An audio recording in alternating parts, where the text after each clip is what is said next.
Our first story takes place in an old factory on the outskirts of Los Angeles.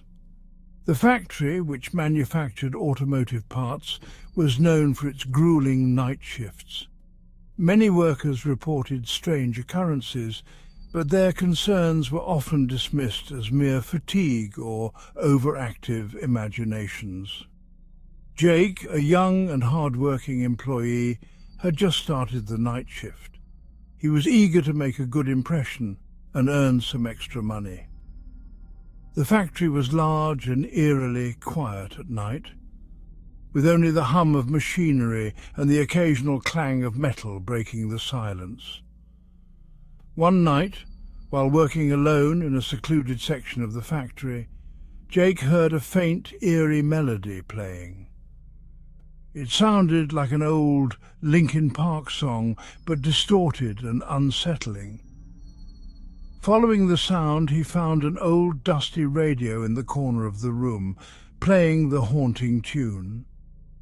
As he approached, the radio suddenly switched off, plunging the room into silence. Shaking off the eerie encounter, Jake returned to his work. But strange things continued to happen. Tools went missing, shadows moved on their own, and cold drafts chilled him to the bone. One night he saw a figure standing at the end of the hall, a tall, gaunt man with hollow eyes. The figure disappeared as Jake approached, leaving him feeling unnerved. Determined to get to the bottom of the strange occurrences, Jake began to investigate the factory's history. He discovered that a worker named Samuel had died in a gruesome accident years ago.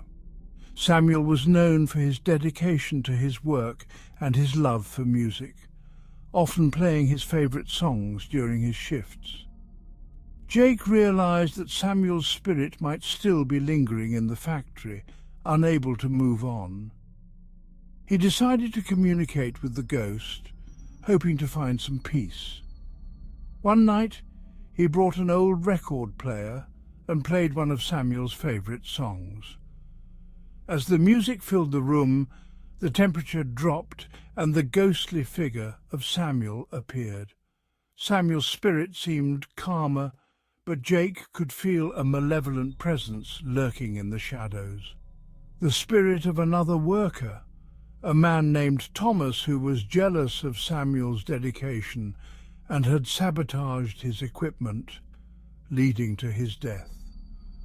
Thomas's spirit was vengeful and filled with hatred. The factory lights flickered and the machinery roared to life on its own. The air grew thick with a sense of impending doom. Samuel's spirit tried to warn Jake, but it was too late. The machinery went haywire, and a piece of equipment fell, crushing Jake. His screams echoed through the empty factory, but no one came to his aid. The next morning, the workers found Jake's lifeless body, and the factory was shut down for investigation. The eerie occurrences continued, and the factory was eventually abandoned. The building still stands, a silent witness to the horrors that unfolded within its walls. Those who dare to enter speak of ghostly figures and the haunting melody of an old Linkin Park song playing in the distance. Our second story takes place in a modern office building in downtown Los Angeles. The company, known for its cutting-edge technology, had a sleek and sophisticated office space. However, the employees often spoke of a creepy presence lurking in the shadows. Emma, a young and ambitious employee, worked late nights to impress her bosses. She often felt like she was being watched, but dismissed it as paranoia. One night, while working alone, she received an anonymous email with a link to a creepy video. The video showed footage of her working, taken from a hidden camera in her office. Terrified, Emma reported the incident to her boss, but they dismissed it as a prank. Determined to find the source of the stalking, Emma began to investigate. She discovered that the previous employee who had her office, a man named Mark, had gone missing under mysterious circumstances. As Emma delved deeper, she uncovered disturbing information. Mark had been obsessed with a co-worker and had installed hidden cameras to watch her. When she found out, she reported him to HR, but the company had quietly fired him to avoid a scandal. Mark's obsession didn't end there. He continued to stalk her, and one night she vanished without a trace. Emma realized that Mark's spirit might still be haunting the office, driven by his twisted obsession. She decided to confront the ghost, hoping to find some closure. One night she stayed late and used a Ouija board to communicate with the spirit. The planchette moved on its own, spelling out chilling messages. "Watching you, and never leave." The lights flickered, and Emma felt a cold hand on her shoulder. She turned around to see Mark's ghost, his eyes filled with anger and obsession. She tried to run, but the doors slammed shut, trapping her inside.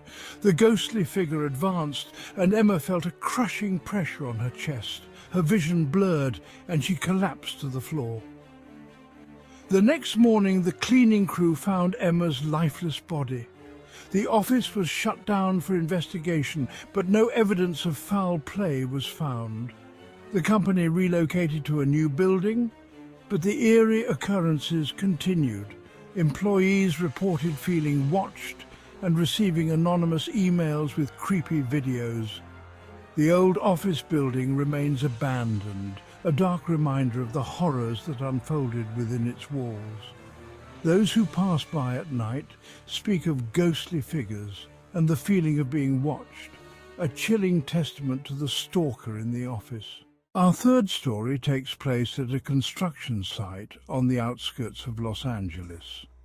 The site was being developed into a luxurious apartment complex, but strange occurrences plagued the project from the beginning. Tom, a seasoned construction worker, was assigned to oversee the project. From the start, he noticed odd things: tools disappearing, equipment malfunctioning, and strange noises at night. The workers spoke of a curse, but Tom dismissed it as superstition. One night, while working late, Tom heard eerie whispers and footsteps echoing through the site. He followed the sound to an old abandoned building that was slated for demolition. Inside, he found strange symbols drawn on the walls, and an old dusty book filled with dark rituals. As Tom read the book, he realized that the site was once the location of a dark ritual performed by a cult. The cult had summoned a malevolent entity, but the ritual had gone wrong, trapping the entity within the building. The entity fed on the fear and suffering of those who entered its domain. Determined to break the curse, Tom decided to perform a cleansing ritual to banish the entity. He gathered the necessary items and returned to the building one stormy night. As he began the ritual, the temperature dropped, and the air grew thick with a sense of impending doom. The entity appeared, a dark, shadowy figure with glowing red eyes. It lashed out, throwing Tom across the room. The symbols on the walls glowed with an eerie light, and the entity's whispers grew louder, filling Tom's mind with fear and despair. Despite the pain and terror, Tom continued the ritual, reciting the incantations from the book. The entity screamed in rage, its form distorting and flickering. The walls shook and the ground trembled as the entity fought to stay in this world. With a final, desperate effort, Tom completed the ritual. The entity let out a deafening scream and vanished, leaving behind a cold, empty silence. Tom collapsed to the floor, his body battered and his mind scarred by the encounter. The next morning, the workers found Tom unconscious and rushed him to the hospital. The site was closed for investigation, but no evidence of the entity was found. The old building was demolished and the project continued, but the workers spoke of strange occurrences and the feeling of being watched. Tom never returned to the construction site, haunted by the memories of that night. The apartment complex was eventually completed, but the residents reported